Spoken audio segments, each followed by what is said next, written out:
জানার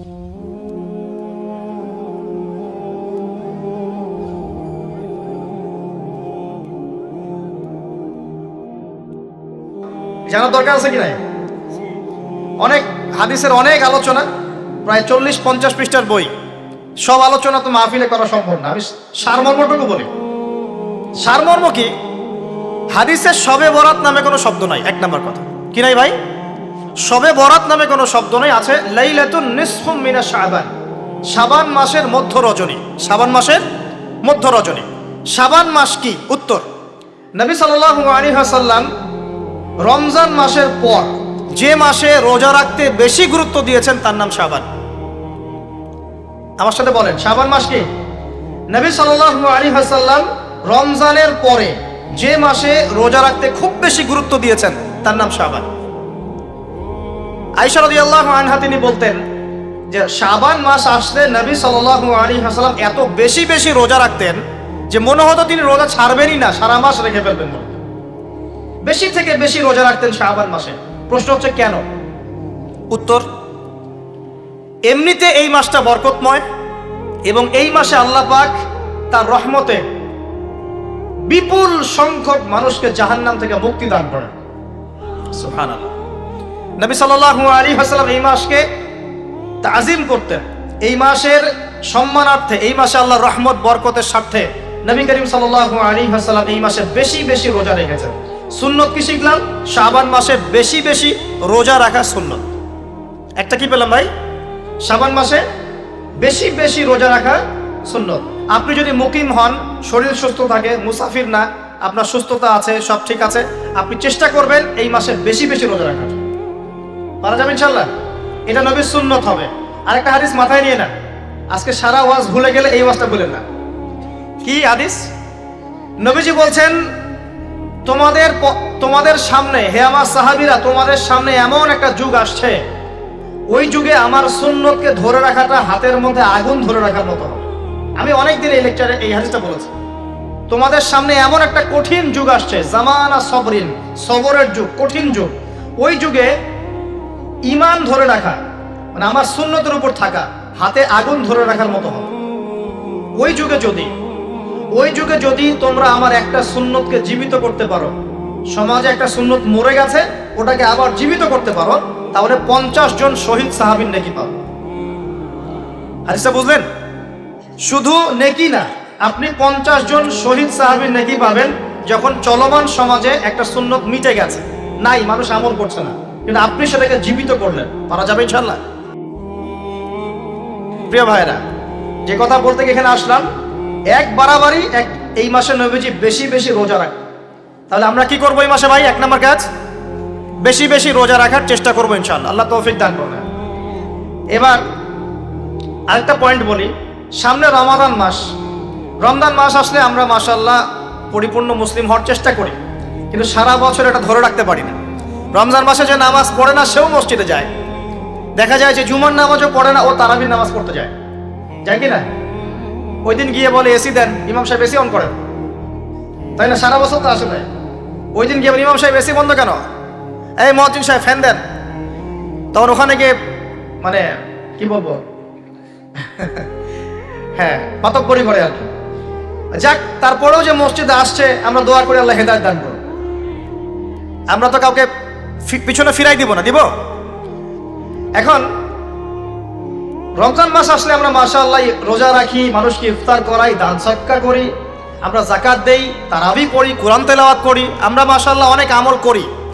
এই আমলগুলো কি একবারে ধাপাস করে ধরে ফেলা সম্ভব না? একটা আস্তে আস্তে ট্রেনিং প্রসেস লাগে। একটা ফ্যান চালু করলে ফ্যানটা কি শুরুতেই ধাপাস করে ঘুরতে শুরু করবে, নাকি আস্তে স্লোলি সে মোমেন্টাম ধরবে? কোনটা? আস্তে আস্তে সে গতি পাবে না, ধীরে ধীরে গতি পাবে। ঠিক শাবান মাসে এত বেশি রোজা রাখা, ইবাদত করার অর্থ কি? যাতে রমজান মাসে আপনি পরিপূর্ণ ইবাদত করতে পারেন। বুঝতে পারছেন কথা? রমজানে গিয়ে তো শুরুতেই সব ইবাদত ধরে ফেলা সম্ভব হবে না। মনে করেন আগামীকাল পহেলা রমজান, আজকে থেকে আপনি সব ইবাদত একসাথে করতে পারবেন? তখন গিয়ে আপনি বেগ পেতে হবে। কিন্তু একটা মাস আগে থেকে যদি ট্রেনিং নেন, ইনশাআল্লাহ রমজান মাসে ইজি হয়ে যাবে। এটা একটা কারণ নবী সাল্লাল্লাহু আলাইহি ওয়াসাল্লাম শাবান মাসে বেশি বেশি রোজা রাখতেন, আমল করতেন। আল্লাহ পাক আমাদের সবাইকে শাবান মাসে বেশি বেশি আমল করার তৌফিক দান করুন।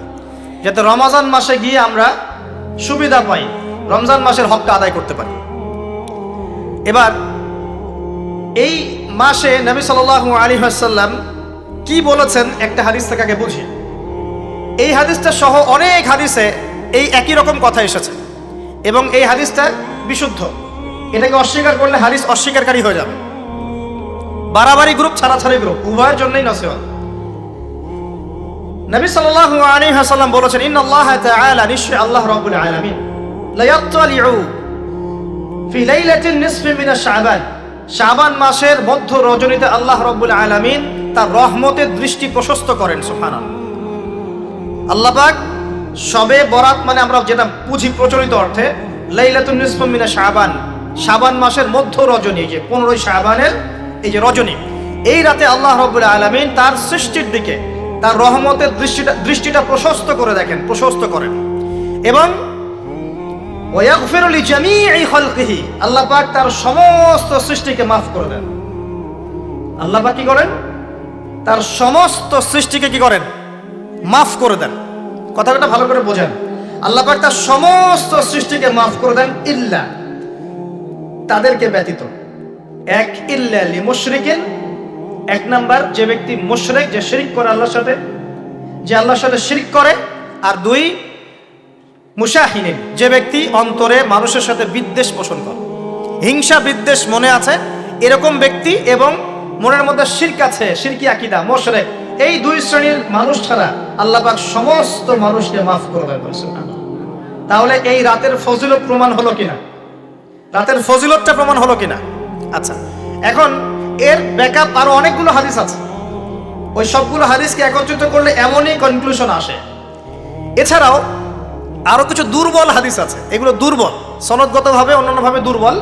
ওখানে আরো কিছু পয়েন্ট পাওয়া যায় যে আর কাকে কাকে আল্লাহ পাক মাফ করেন না। সবাইকে তো মাফ করেন, আর কাকে কাকে করেন না। এই হাদিসে দুটো পেয়েছি, এটা একদম অকাট্য। এটা হলো মুশরিক, আল্লাহ পাক মাফ করেন না। দুই, যে অন্তরে হিংসা বিদ্বেষ পোষণ করে, হিংসা বিদ্বেষ আছে, এদেরকে আল্লাহ মাফ করেন না। আরো কিছু দুর্বল বর্ণনা থেকে পাওয়া যায়, এটা দুর্বল বর্ণনা, কিন্তু জেনে রাখতে তো সমস্যা নাই। সমস্যা আছে? আর পাপ তো পাপী, দুর্বল হাদিসে আসুক আর কঠিন হাদিসে আসুক, পাপ তো পাপী নাকি? পাপ ছাড়তে কোনো সমস্যা আছে? তো তৃতীয় এক শ্রেণীর নাম পাওয়া যায়, যারা হচ্ছে আত্মহননকারী, নিজেরা নিজেদেরকে আত্মহত্যা করেছে, এদেরকে আল্লাহ মাফ করেন। আত্মহনন বোঝেন কিনা? আত্মহত্যা যারা করে, আত্মহনন, এটা একটা শ্রেণী পাওয়া যায়। 4 নম্বর একটা পাওয়া যায় আত্মীয়তার সম্পর্ক ছিন্নকারী, আত্মীয়তার সম্পর্ক ছিন্নকারী। 5 নম্বর একটা পাওয়া যায়, সেটা হলো মাদক দ্রব্য সেবনকারী। মাদক দ্রব্য সেবনকারী, যুবকরা খুব ভালো করে শোনো, মাদক দ্রব্য সেবনকারী আল্লাহ সবাইকে মাফ করেন, মাফ করছেন না। আরেকটা পাওয়া যায়, সেটা হলো যারা জেনার পাপে লিপ্ত আছে। কিসের পাপে ভাই? জেনার পাপ। এরকম আর কিছু ব্যাকআপ পাওয়া যায়, কিন্তু এগুলোর বর্ণনা দুর্বল। বর্ণনা কি? দুর্বল, কিন্তু পাপ তো পাপই নাকি?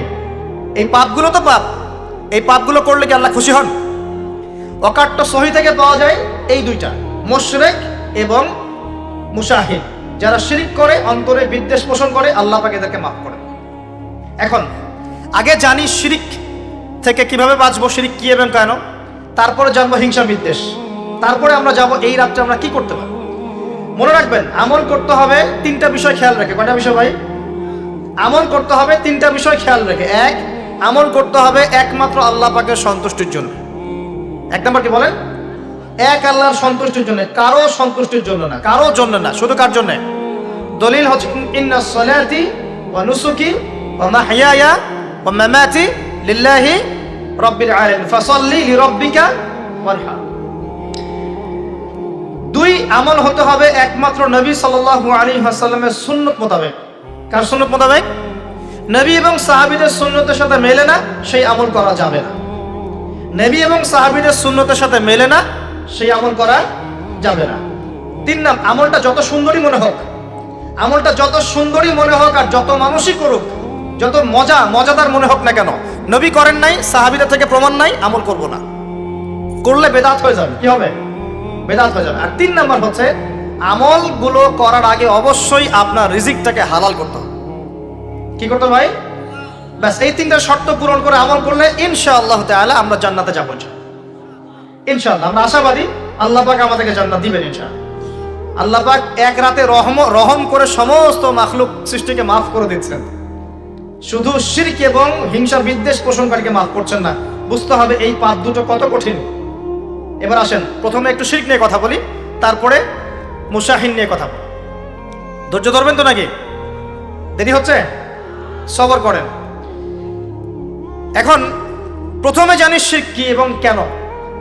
শিরক হচ্ছে এমন একটা পাপ, যেই পাপ আমল নামায় থাকলে পরে বিনা তওবায় যদি সেই ব্যক্তি মারা যায়, আল্লাহ পাক তাকে মাফ করবেন না।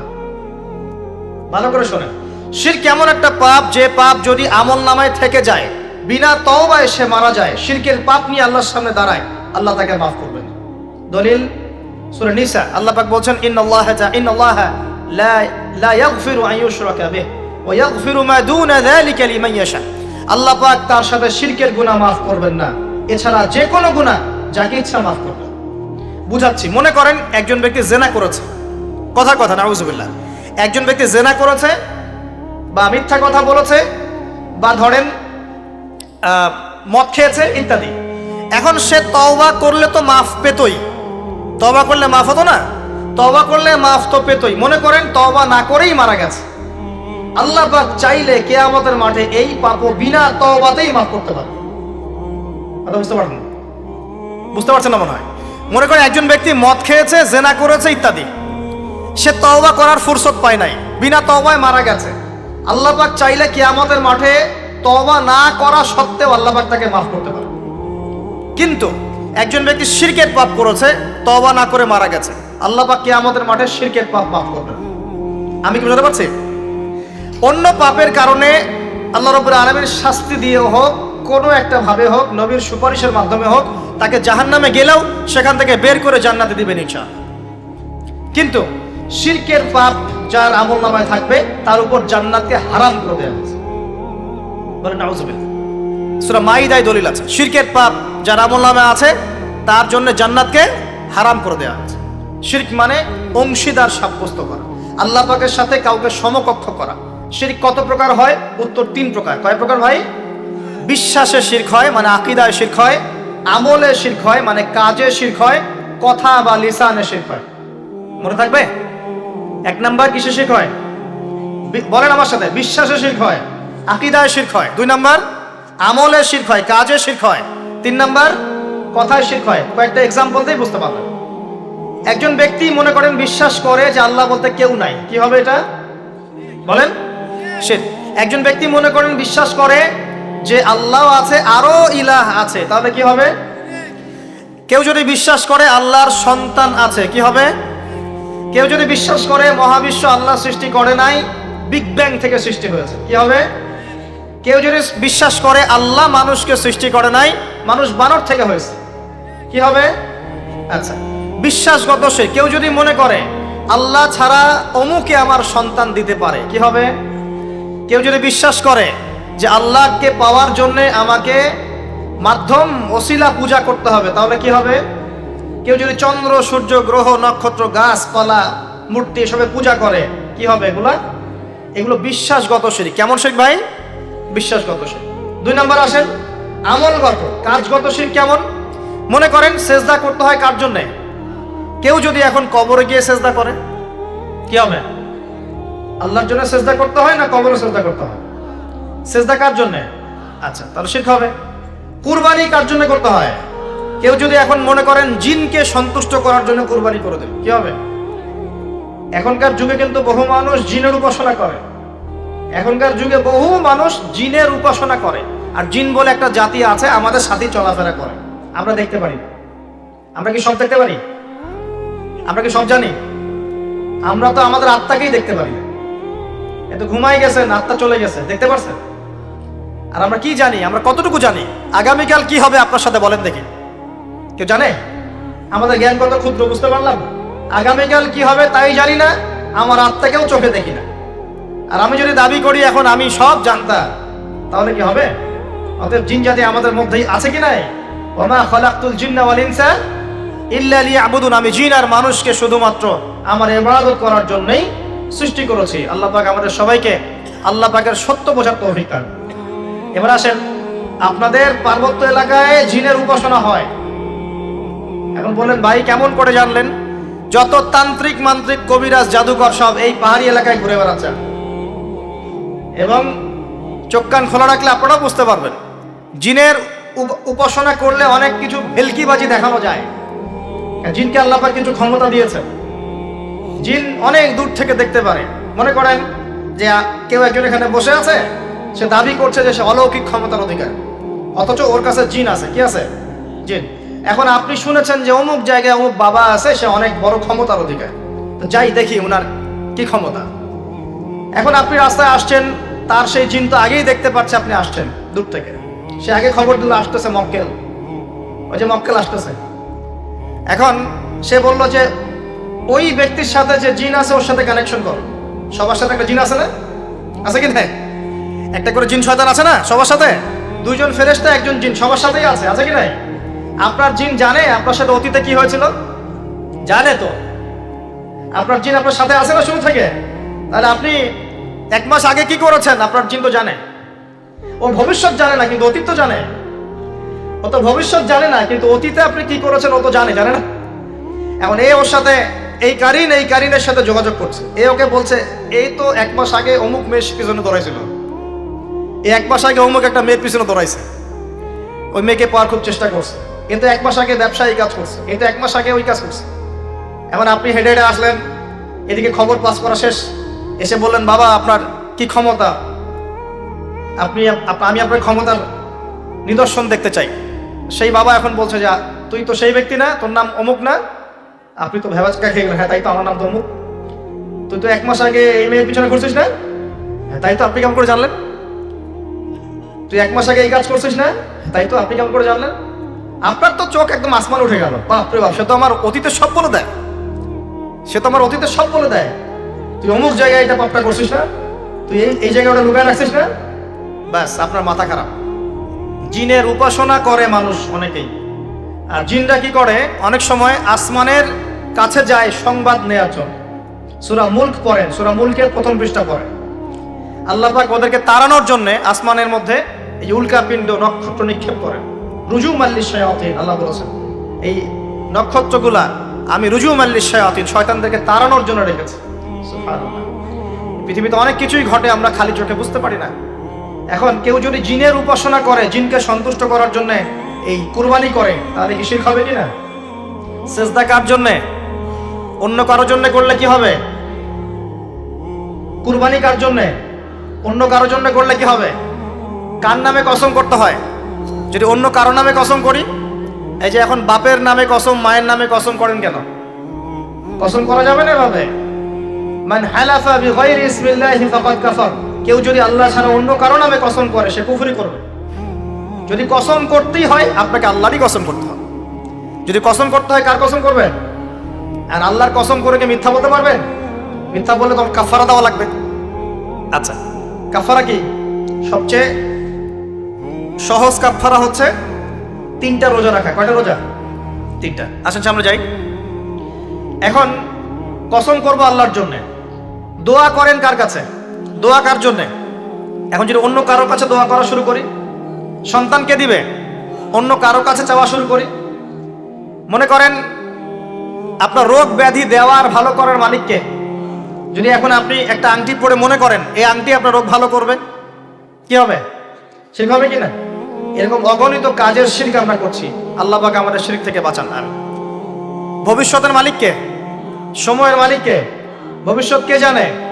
রাস্তায় টিয়া পাখি দেখে ভাগ্য পরীক্ষা করছে, ও কি ভবিষ্যৎ বলতে পারবে? যদি ওখানে গিয়ে হাত দেখান শিরক হবে না?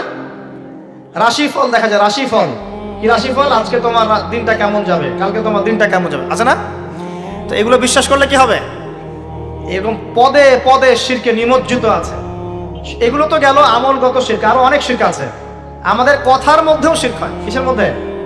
কথার মধ্যে। যেমন আমরা বলি ডাক্তার ভালো ছিল, না হলে রোগীকে বাঁচানো যেত না, বলি কি না? অনেকে বলি না? শিরক হবে। কেউ যদি বলে যে ড্রাইভারটা ভালো ছিল, না হলে গাড়ি নির্ঘাত অ্যাক্সিডেন্ট করতো, কি হলো কথায়?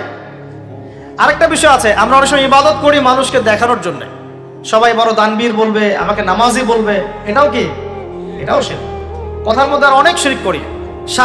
সার্বভৌম ক্ষমতার মালিককে, তাবারাকাল্লাযী বিয়াদিহিল মুলক, সার্বভৌম ক্ষমতার মালিককে। আর আমরা যদি মনে করি আমরাই সার্বভৌম ক্ষমতার মালিক, কি হবে? ঠিক হবে না? এরকম প্রচুর শিরকে আমরা নিমজ্জিত আছি। সবচেয়ে বড় যে শিরকটা এখনকার বিশ্বে চলছে সেটা হলো আল্লাহ পাকের হালালকে আমরা হারাম করে নিচ্ছি, আল্লাহর হারামকে হালাল করে নিচ্ছি। করছে কি না? বুঝতে পারছেন না মনে হয়। মাদক দ্রব্য কি হালাল না হারাম? আমরা অনেক সময় হালাল করে নিয়েছি, নাই? জেনা হারাম না হালাল? আমরা এখন জেনাকে প্রমোট করছি, উস্কে দিচ্ছি। সমকামিতা হালাল না হারাম? এই সমকামিতার ব্যাধি ছড়িয়ে পড়েছে এখন সমাজের রন্ধ্রে রন্ধ্রে, পড়েছে না? এদেরকে আল্লাহ পাক এমন শাস্তি দিবেন যে শাস্তি আল্লাহ পাক কুল কায়নাতে কাউকে দেন নাই। কেমন শাস্তি দিবেন? কওমে লূতকে আল্লাহ রাব্বুল আলামিন মাটি থেকে উপরে উঠিয়ে আকাশ থেকে পাথর বর্ষণ করে থেতলে দিয়ে আবার মাটিতে দাফন করে দিয়েছে কওমে লূতকে। আল্লাহু আকবার। এই শাস্তি অপেক্ষা করছে এদের জন্য। সুদ হালাল না হারাম? আমরা কি এটাকে জায়েজ করে নিচ্ছি কিনা, খাচ্ছি কিনা? এই বিশ্বের সবচেয়ে বড় একটা সমস্যা চলছে, আল্লাহ পাকের হারামকে আমরা হালাল করছি, হালালকে হারাম করি, এটাও শিরক।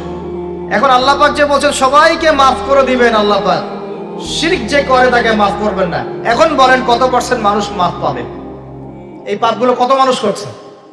সবাই করছে না? মোটামুটি সবাই মোটামুটি শিরক করছে। আমরা আল্লাহ পাক আমরা সবাইকে শিরকের পাপ থেকে বাঁচিয়ে রাখুন। এর পাশে একটা শিরক আছে রিয়া বা গোপন শিরক, লোক দেখানো আমল, এটাও গোপন শিরক। আর এক শ্রেণী। আচ্ছা, এখানে একটা কথা বলে রাখি, এই শিরকগুলো থেকে বেঁচে থাকলে কি হবে? শিরক থেকে বেঁচে থাকলে আপনার আমল নামায় যদি আসমান জমিন সমান গোনাও থাকে, আল্লাহ পাক সমস্ত গোনা মাফ করে দিবেন ইনশাআল্লাহ। মনে করেন একজন ব্যক্তির আমল নামায় জেনা, সুদ, ঘুষ, হাবি জাবি দুনিয়ার পাপ দিয়ে ভর্তি, কিন্তু কোনো একটা কারণে বা কোনো একভাবে তার আমল নামায় শিরকের কোনো গোনা নাই, শিরক করে নাই, ইনশাআল্লাহ তাআলা কোনো না কোনো ওসিলায় হলেও আল্লাহ পাক তাকে কিয়ামতের মাঠে মাফ করে দিবেন। একটা হাদিস বললেই যথেষ্ট হবে, তারপরে সামনে যাব। রাসূল সাল্লাল্লাহু আলাইহি ওয়াসাল্লামকে আল্লাহ পাক মেরাজের রাতে ওয়াদা করেছেন। কোন রাতে ভাই? মেরাজের রাতে ওয়াদা করেছেন যে হে মুহাম্মদ সাল্লাল্লাহু আলাইহি ওয়াসাল্লাম, তোমার উম্মতের মধ্যে যে কোনো ব্যক্তি যত বড়ই পাপ করুক না কেন, আসমান জমিনের সমানও যদি পাপ করে আমার সামনে দাঁড়ায়, কিন্তু তার আমল নামায় শিরকের পাপ নাই, আমি আল্লাহ তার সামনে আসমান জমিন সমান ক্ষমা নিয়ে হাজির হবে, মানে সে মাফ পেয়ে যাবে। অতএব শিরক মুক্ত আমল করতে পারলে ইনশাআল্লাহ এই নিসফু মিনা শাবান, লাইলাতুন নিসফি মিনা শাবান, এই শবে বরাত যেটা আপনারা বলছেন, এই রাতে আল্লাহ পাকের ক্ষমা আমরা পেয়ে যাব ইনশাআল্লাহ। শিরক মুক্ত আমল করতে পারলেই ক্ষমা হবে ইনশাআল্লাহ। আল্লাহ পাক আমাদের সবাইকে শিরক থেকে বেঁচে থাকার তৌফিক দান করুন।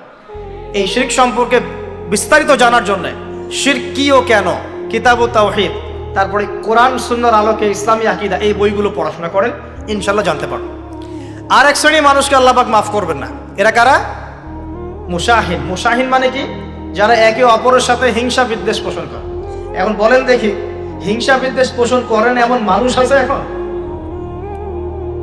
বলেন দেখি। রাজনৈতিক অঙ্গনে একজন আরেকজনের সাথে হিংসা করছে কিনা? সামাজিক নেতৃত্ব নিয়ে একজন আরেকজনের সাথে হিংসা করছে কিনা? পরিবারের মধ্যেও একজন আরেকজনের সাথে হিংসা করছে কিনা? ভাই একজন আরেকজনের সাথে হিংসা করছে কিনা? আলেম একজন আরেকজনের সাথে হিংসা করছে কিনা? করছে না? বক্তা একজন আরেকজনের সাথে হিংসা করে কিনা? ধর্ম থেকে শুরু করে বিশ্ব রাজনীতি পর্যন্ত হিংসার দাবানলে এখন পুরো বিশ্বের মানুষ জ্বলে পুরো শেষ হয়ে যাচ্ছে, হচ্ছে না? মহিলা হিংসা করে কিনা? সতীনে হিংসা করে কিনা? সতীন বোঝেন কিনা? বিয়েই তো করেন নাই, সতীন বুঝবেন কি? সতীন কি জিনিস? দুই বউ, এক বউ কি হয়? সতীনে হিংসা করে কিনা? আয়েশা রাদিয়াল্লাহু আনহার বাসায়, মানে ঘরে নবী সাল্লাল্লাহু আলাইহি ওয়াসাল্লাম বসে আছেন, ঢুকেছেন, আর অন্য একজন স্ত্রীর ঘর থেকে একটা খাবার আসতে পারে না, ভালোবাসে মহব্বত করে হাদিয়া দিয়েছেন। আয়েশা রাদিয়াল্লাহু আনহা যখন দেখলেন তার ঘরের মধ্যে খাবার পাঠিয়েছে অন্য একজন স্ত্রী, পুরো থালাটাকে মাথার উপর নিয়ে থাবাস করে ভেঙে ফেলে দিলেন। তো রাসূলুল্লাহ সাল্লাল্লাহু আলাইহি ওয়াসাল্লাম মুচকি হাসছেন, আর উপস্থিত হয়তো আরো দু একজন ছিলেন, তাদেরকে বলছেন তোমাদের মা রাগ করেছে। তিনি নিজেই হাতে সেগুলো তুললেন, সব ভাঙাচুরা পিসগুলো নিজে তুলে রেখে দিয়ে ভালো থালা বাটিগুলো হাদিয়া পাঠালেন ওই স্ত্রীর ঘরে, যে ঘর থেকে খাবার এসেছে। এইভাবে ডিল করতে হয়। আর রাসূল সাল্লাল্লাহু আলাইহি ওয়াসাল্লাম তখন রাগ হন নাই, কেন এই কাজ করলা, কেন এই কাজ করলা। আরেকদিন আয়েশা রাদিয়াল্লাহু আনহা একটা কথা বলে ফেলেছেন। নবী সাল্লাল্লাহু আলাইহি ওয়াসাল্লাম তার কোন এক স্ত্রীর কাছ থেকে এসেছেন। আয়েশা রাদিয়াল্লাহু আনহা বলছেন, আপনি তার সাথে আপনি তার কথা কিভাবে স্মরণ করেন, সে তো একটু খাটো, এরকম একটা কথা বলেছেন, সে তো একটু খাটো, একটু বেটে। আয়েশা রাদিয়াল্লাহু আনহাকে আমাদের নবীজি বলছেন, শোনো, তুমি এমন একটা কথা বলেছো, আমাদের সবার জন্য হেদায়েত আছে, তুমি এমন একটা কথা বলেছো, এই কথাটা যদি সমুদ্রের সাথে মিশিয়ে দেওয়া হয় পুরো সমুদ্রের পানি দূষিত হয়ে যাবে, বলি নাউজুবিল্লাহ। এই যে এতটুকু কথা, যে সে তো একটু খাটো ইয়া রাসূলুল্লাহ, এই যে এতটুকু কথা, খালি এই যে অত কালো, অত অমুক, অত তমুক, অত গরিব, অত কৃষক, অত ছোট লোক, অত এই যে রিক্সাওয়ালা, অত আমরা কথা বলি না এগুলা, আমাদের এগুলো কথা আছে না সমাজে। এগুলো বলার সাথে সাথেই এটা এমন পাপ হয়ে যায়, সাগরের মধ্যে এই পাপ মিশিয়ে দিলে সাগরের পানি নষ্ট হয়ে যাবে, নাউজুবিল্লাহ। এরকম হিংসা বিদ্বেষ মনে থাকলে তাজকিয়া পাওয়া যায় না। তাজকিয়া মানে আত্মশুদ্ধি। তো এখানে এটা স্বভাব সুলভ মানুষের মধ্যে এসে যায়, আসে কি না, আসে না। এই সবে লাইলাতুন নিসফু মিনাশ শাবানের হাদিসগুলোর মধ্যে একটা হাদিস আসছে, সনদের কথা আমি বলছি না, আমি প্রসঙ্গটা বলছি, যে আয়েশা রাদিয়াল্লাহু আনহা বলছেন, আমি ঘুম থেকে উঠে দেখি রাসূল সাল্লাল্লাহু আলাইহি ওয়াসাল্লাম নামাজ পড়ছেন। কি পড়ছেন? নামাজ, তার ঘরে নামাজ পড়ছেন। নামাজে এত লম্বা সেজদা করছেন যে আমার কাছে মনে হলো নবী মনে হয় ইন্তেকাল করেছেন, নাউজুবিল্লাহ। তারপরে আমি তাকে তার বুড়ো আঙ্গুল ধরে নাড়া দিলাম। নবী সাল্লাল্লাহু আলাইহি ওয়াসাল্লাম তাড়াতাড়ি নামাজ শেষ করলেন, শেষ করে বললেন, আজকে রাত এমন একটা রাত, এই রাতে আল্লাহ রাব্বুল আলামিন তার অসংখ্য বান্দাকে মাফ করে দেন। এরপর তিনি আবার ঘুমিয়ে গেলেন। আয়েশা রাদিয়াল্লাহু আনহা এবার উঠে বলছেন যে আমি দেখলাম যে নবী সাল্লাল্লাহু আলাইহি ওয়াসাল্লাম আমার ঘরে নাই, আমার ঘরে নাই। তখন তিনি বলছেন, আমার মনের মধ্যে তখন ওই মানে ফিলিংস আসলো যেটা মেয়েদের মধ্যে স্বভাব সুলভ চলে আসে। আমি মনে করলাম যে রাসূলুল্লাহ সাল্লাল্লাহু আলাইহি ওয়াসাল্লাম কি অন্য কোনো স্ত্রীর ঘরে চলে গেলেন আমাকে ছেড়ে। তখন আমি চাদর মুড়ি দিয়ে তাকে পিছু নেওয়া শুরু করলাম। পিছে পিছে গিয়ে দেখলাম রাসূল সাল্লাল্লাহু আলাইহি ওয়াসাল্লাম ওই জান্নাতুল বাকি বলি না আমরা, বাকিয়া গারকাত, মদিনায় মসজিদ নববীর পাশে কবরস্থান আছে না, ওই কবরস্থানে নবী সাল্লাল্লাহু আলাইহি ওয়াসাল্লাম দাঁড়িয়ে মাইয়েতের জন্য দোয়া করছেন। সুবহানাল্লাহ। আয়েশা রাদিয়াল্লাহু আনহা গিয়ে দাঁড়ালেন। নবীজি বললেন, তুমি কি মনে করছো আমি তোমার সাথে প্রতারণা করছি, আমি তোমার হক নষ্ট করব? বরং আজকের রাতে আল্লাহ রাব্বুল আলামিন অগণিত মানুষকে মাফ করে দেন বলে। সুবহানাল্লাহ। এই হাদিসগুলো এসেছে শবে বরাত প্রসঙ্গে। এখানেও দেখেন আয়েশা রাদিয়াল্লাহু আনহা কিন্তু একটু জেলাসি ফিল করেছেন যে আমার ঘর থেকে আবার অন্য স্ত্রী ঘরে চলে গেল কিনা। এগুলো স্বভাব সুলভ, এগুলো আসতে পারে, এগুলো মানুষের মধ্যে কি আসতে পারে, কিন্তু বিদ্বেষ পোষণ করে একে অপরের ক্ষতি করে দেওয়া, এই কাজগুলো যারা করবে আল্লাহ পাক এই রাতে ওদেরকে মাফ করবেন না। এখন আমাদের জন্য আগে নসিহত দুইটা, এই রাত্রের ফজিলত পেতে হলে নসিহত আগে দুইটা। এক, আমাদের আকীদা আমলে কোনো শিরক থাকা যাবে না, বলি আমিন। আল্লাহ কবুল করুন। আমাদের আকীদা এবং আমলে কোনো প্রকার শিরক রাখা যাবে না। দুই, আমরা মনের মধ্যে কোনো ভাইয়ের প্রতি হিংসা বিদ্বেষ রাখবো না। রাখবো ইনশাল্লাহ? তা রাখবো না। আমরা কোনো ভাইয়ের প্রতি হিংসা বিদ্বেষ পোষণ করবো না ইনশাল্লাহ। একটা হাদিস বললেই আপনি বুঝে ফেলবেন, তারপর আমি সামনে যাচ্ছি, এরপরে আমি আস্তে আস্তে ফিনিশিং দেবো ইনশাল্লাহ। আল্লাহর রাসূল বলেছেন সাল্লাল্লাহু আলাইহি ওয়াসাল্লাম, তিনি বলেছেন যে তোমরা ততক্ষণ পর্যন্ত জান্নাতে যেতে পারবে না, ভালো করে শোনেন, তোমরা ততক্ষণ পর্যন্ত জান্নাতে যেতে পারবে না যতক্ষণ তোমরা প্রকৃত মুমিন না হচ্ছ, প্রকৃত মুমিন না হচ্ছ। আর তোমরা ততক্ষণ পর্যন্ত প্রকৃত মুমিন হতে পারবে না যতক্ষণ পর্যন্ত না পরস্পরকে ভালো না বাসছো, পরস্পরকে ভালো না বাসছো। এই ভালোবাসা আবার বয়ফ্রেন্ড গার্লফ্রেন্ড ভালোবাসা না, দিনই ক্ষেত্রে ভালোবাসা। আর আমি কি তোমাদেরকে জানিয়ে দেব কি করলে তোমরা পরস্পরকে ভালোবাসতে পারবে? সাহাবীরা বলছেন, অবশ্যই বলুন ইয়া রাসূলুল্লাহ। নবীজি বলছেন, তোমরা একে অপরকে সালাম দেওয়ার অভ্যাস করো, ইনশাআল্লাহ তোমরা একে অপরকে ভালোবাসতে পারবে। ইসলামের সৌন্দর্য দুটা, কয়টা ভাই? বেশি বেশি মানুষকে সালাম দেয়া এবং মানুষকে খাবার খাওয়ানো। কি খাওয়ানো? আরেকটা মনে রাখবেন, কিয়ামতের আগে আগে মানুষ বাছাইকৃত মানুষকে সালাম দিবে, সবাইকে সালাম দিবে। চলছে কিনা সমাজে? কিয়ামত দূরে না কাছে? এটা আজকে আলোচনার টপিক না, তাহলে আমি বলতাম যে কতগুলো আলামত আপনি দেখতে পাবেন। এখন আমরা বুঝতে পারলাম এই রাতের ফজিলত আছে, আছে কি নাই? এই রাতের ফজিলত কি? আল্লাহ পাক এই রাতে অগণিত বান্দাকে মাফ করে দিবেন ইনশাআল্লাহ। তবে কোন কোন মানুষকে মাফ করবেন না? এক নম্বর, যারা মুশরিক বা শিরক করে, হ্যাঁ, একে অপরের প্রতি কি বলেন, মুশাহিন, বিদ্বেষ, হিংসা বিদ্বেষ পোষণ করে, এই দুই শ্রেণীর মানুষের অন্তর্ভুক্ত হওয়া থেকে আল্লাহ আমাদেরকে বাঁচান, আমি। এরপরে দুর্বল হাদিসগুলো বা যেগুলো একদম দুর্বল সনদের, সেগুলোর মধ্যে অতিরিক্ত এসেছে আত্মীয়তার সম্পর্ক ছিন্ন করলে মাপ পাচ্ছে না, আত্মহত্যা করলে মাপ পাচ্ছে না, জেনা করলে মাপ পাচ্ছে না, মাদকদ্রব্য সেবন করলে মাপ পাচ্ছে না। এই পাপগুলো থেকেও আল্লাহ পাক আমাদেরকে বাঁচিয়ে রাখবেন বলিয়া। এখন কিভাবে এই রাতে আমরা ইবাদত করব জানার দরকার কিনা? তার আগে ইবাদত কবুলের কয় শর্ত বলেছে? 3। আল্লাহর সন্তুষ্টির জন্য হতে হবে, নবীর সুন্নাহ মাফিক হতে হবে, এবং 3 নাম্বার হচ্ছে হালাল রিজিক থাকতে হবে, হারাম খেয়ে ইবাদত করা যাবে না। এখন আসেন, কোন হাদিসের মধ্যে স্পেসিফিকলি বলা নাই যে এই রাতে এই এই এই এই ইবাদত করতে হবে, কোন হাদিসের মধ্যে পাওয়া যায়? কথা বলার চেষ্টা করো।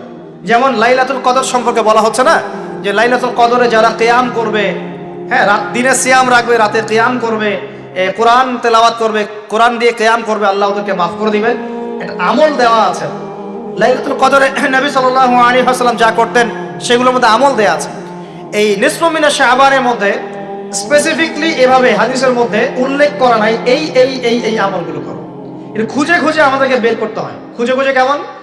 নবী সাল্লাল্লাহু আলাইহি ওয়াসাল্লাম দোয়া করছিলেন মৃতদের জন্য, করছিলেন না? তাহলে এটা একটা আমল পাওয়া গেল। নবী সাল্লাল্লাহু আলাইহি ওয়াসাল্লাম নামাজে ছিলেন, সেজদারত অবস্থায় ওই যে আয়েশা রাদিয়াল্লাহু আনহা টোকা দিলেন, দিয়ে বললেন আমি ভাবছিলাম তার ইন্তেকাল হয়ে গেছে কিনা, তার মানে বুঝলাম যে আপনি নামাজ পড়তে পারেন।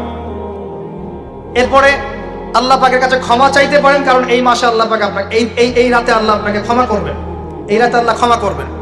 এখন এটাকে বলা হয় প্রশস্ততা। ব্যক্তিগতভাবে এখানে আপনাকে প্রশস্ত এখতিয়ার দেয়া হয়েছে। ব্যক্তিগতভাবে আপনাকে আল্লাহ পাক তার রাসূলের মাধ্যমে এই শরীয়তে এই রাতের আমলের জন্য একটা প্রশস্ত এখতিয়ার দিয়েছেন। আপনি রাসূল সাল্লাল্লাহু আলাইহি ওয়াসাল্লামের সুন্নাহ মাফিক যে কোনো ভালো কাজ করতে পারেন, কিন্তু নির্দিষ্ট করে আপনাকে দেওয়া হয় নাই যে আপনাকে 100 রাকাতই পড়তে হবে, আপনাকে 200 রাকাতই পড়তে হবে, আপনাকে 10 রাকাতই পড়তে হবে, আপনাকে 1 খতমই দিতে হবে, এরকম নির্দিষ্ট করে আপনাকে কিছু দেওয়া হয়। আপনি এখন চাইলে সুন্দর করে ওযু করলেন, ওযু করে মাশাআল্লাহ আতর খুশবু ব্যবহার করতে পারেন, করে সুন্দর জামা পরলেন, পরে আপনি আল্লাহর স্মরণে নামাজ আদায় করলেন। এখন ফরজ নামাজ আগে না নফল আগে? ফরজ আগে না নফল আগে? এই আমলগুলো ফরজ না নফল? এগুলো নফল। আগে তো ফরজ পড়তে হবে নাকি? 5 ওয়াক্ত ফরজ নামাজ তো আগে, তারপরে আপনি নফলে আসেন। আমাদের জীবনে কোনটার গুরুত্ব সবচেয়ে বেশি? ফরজ ঠিক না থাকলে নফল দিয়ে কাজ হবে? তো ফরজ ঠিক করার পরে আপনি এখন অতিরিক্ত আমল করার চেষ্টা করছেন, সুন্দর কাপড় চোপড় পরেছেন, আপনি মাশাআল্লাহ পবিত্র হয়েছেন, আতর খুশবু ব্যবহার করেছেন, আপনি নীরবে নিভৃতে আল্লাহকে ডাকছেন নামাজের মধ্য দিয়ে, লম্বা করে সুন্দর করে নামাজ পড়ছেন, আপনি একটু কোরআন তেলাওয়াত করছেন, আলহামদুলিল্লাহ।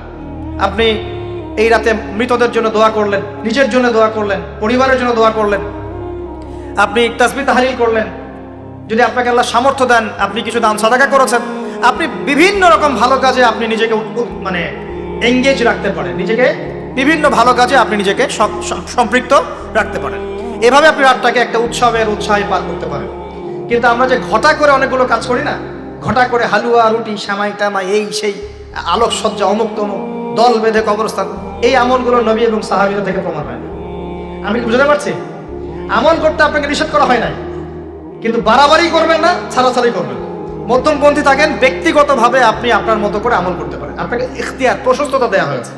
আপনি একটু নামাজ পড়েন, একটু তেলাওয়াত করেন, একটু জিকির করেন, দোয়া করেন, আপনি আল্লাহর কাছে চেয়ে নেন। আরেকটা হাদিস আছে, এই রাতে আল্লাহ রাব্বুল আলামিন প্রথম আসমানে নেমে আসেন। সুবহানাল্লাহ। আল্লাহ পাক কেমন করে নেমে আসেন এটা আমাদের ব্যাখ্যার বাইরে, আর এটা সত্তাগতভাবে না, আল্লাহ পাকের রহমত নেমে আসেন। আল্লাহ পাক আহ্বান করতে থাকেন, কে আছে আমার কাছে কিছু চাইবে আমি তাকে দিব, কে আছো আমার কাছে ক্ষমা চাইবে আমি মাফ করে দিব, কে আছো আমাকে ডাকবে আমি তার ডাকে সাড়া দিব। সুবহানাল্লাহ। আল্লাহ পাক এই পুরো রাত বলতে থাকে। আরেকটা কথা মনে রাখবেন, এভাবে কিন্তু আল্লাহ পাক প্রত্যেক রাতেই বলতে থাকেন, শুধু এই একটা রাতেই নয়, প্রত্যেক রাতেই আল্লাহ পাক বলতে থাকেন। কিন্তু এই রাতে স্পেশালি আল্লাহ পাক অগণিত মানুষকে মাফ করে দিবেন ইনশাআল্লাহ। তো আমরা আল্লাহর কাছে দোয়া করি আল্লাহ পাক আমাদের সবাইকে যেন সুস্থতার সাথে শাবান মাসে বেশি বেশি রোজা রাখার তৌফিক দান করেন, এবং যে আমলগুলো সুন্নাহসম্মত এই সুন্নাহসম্মত আমলগুলো আল্লাহ আমাদের করার তৌফিক দান করেন। বাড়াবাড়ি পর্যায়ে চলে যাবেন না, একবার ছাড়াছাড়ি পর্যায়ে চলে যাবেন না, মধ্যমপন্থী থাকেন, রাতের ফজিলতটাকে আল্লাহর কাছে চেয়ে নেন, এবং আল্লাহর কাছে মাফ পাওয়ার জন্য যে পাপগুলোকে ছাড়তে হবে, যেমন শিরক, হিংসা বিদ্বেষ ইত্যাদি ইত্যাদি, এই পাপগুলোকে ছেড়ে দিয়ে আল্লাহর কাছে নিজেকে প্রমাণ করার চেষ্টা করি। আল্লাহ পাক আমাদের সবাইকে তৌফিক দান করুন।